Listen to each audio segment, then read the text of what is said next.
पे बैठे हुए लोग झूठे आश्वासन देते हैं। किसके ऊपर उंगली उठाएं? यहां नीचे से लेके ऊपर तक, चीफ इंजीनियर से लेके एलजी तक, जितने भी लोगों ने हमारे साथ वादे किए, एक भी वादा कोई पूरा नहीं कर पाया। जावेद राणा साहब ने ऑन मीडिया, सारी जनता ने, जम्मू की जनता ने, कश्मीर की जनता ने देखा, जावेद राणा साहब ने सीना ठोक के बोला था कि 2 डिमांडें मैं विद इन डेज इनकी पूरी करने वाला हूं। और 400 करोड़ हमारा टोटल है, उसमें से 2 किस्तें उन्होंने बोली थी। हमने बोला ठीक है, आप 2 किस्तों में दे दो। 200 करोड़ रुपया कोई क्या अमाउंट होती है एक सरकार के लिए? कुछ भी नहीं होती।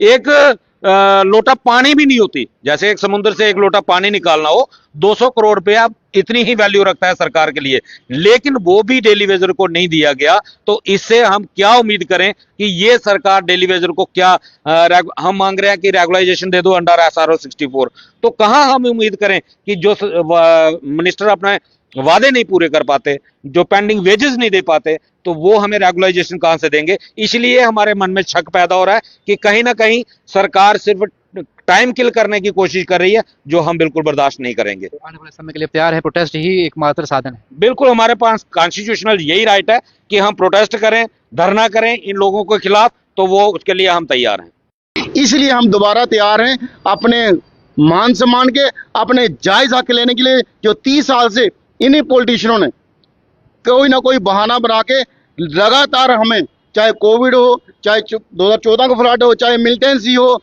या अभी का टाइम जो जम्मू प्रोविंस हो या कहीं भी हो, पूरा PHE का इंफ्रास्ट्रक्चर तकरीबन डैमेज था।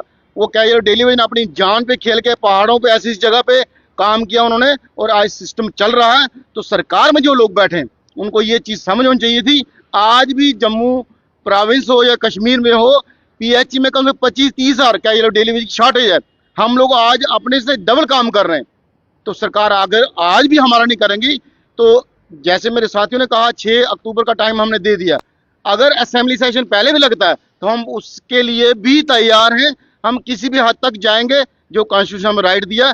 सड़कों पे 10 मार्च वाला अगर कोई कंडीशन उमर साहब देखना चाहते हैं तो ये उनकी मर्जी है, नहीं तो 19 तारीख को SRO 64 के सारे बेनिफिट दे के कमेटी ये घोषणा करे 19 सितंबर, जो 3 दिन के बाद आने वाला है। अभी तक 5 मेंबर, उसके बाद जो वॉलंटियर होगा वो करेगा अपनी चॉइस का। जी हाँ, हमने ये मैसेज कर दिया। जितने भी डेली वेजर भाई हैं, जैसे हमारा मैसेज जो भी सुनता है वो तैयार रहे, और आने वाले दिनों में अगर हमारी मसले हल नहीं होते हैं तो फिर दोबारा डेली वेजर सड़कों पर आएगा। देखिए, सरकार जो इस वक्त जैसे जो हालात चल रहे हैं हमारे प्रदेश के अंदर, जैसे कि फ्लड आ गया और काफ़ी डैमेज हुआ, तो उस डैमेज को कवर करने के लिए तो ये हमारे डेली वेजर जितने भी हमारे भाई थे, इन्होंने सारों ने ये काम करके ये जो डैमेज को कवर किया। तो इससे ये सरकार को भी साबित हो गया कि आज की डेट में अगर डेली वेजर अगर ये इन फ्लड के दौरान और इस डैमेज के दौरान जो PHE जल शक्ति का जो डैमेज हुआ है, अगर वो नहीं होता तो आज जम्मू के घरों के लोगों में आज भी पानी वहाँ पे नहीं पहुँचता। दूसरे नंबर पर आज जो हालात जो सरकार बना रही है, मैं सरकार से ये निवेदन करता हूँ, मैं गवर्नर साहब से निवेदन करता हूँ, मैं अपने मुख्यमंत्री साहब से निवेदन करता हूँ कि डेली वेजरों को वो जो तमाशा आपने जो पिछली बार जब यहाँ पे असेंबली सेशन चल रहा था, आपने सड़कों के ऊपर डेली वेजरों के ऊपर लाठियां बरसते हुए देखी, हमारे डेली वेजर घायल हुए, क्या ये पोजीशन दोबारा वही लाना चाहते हैं?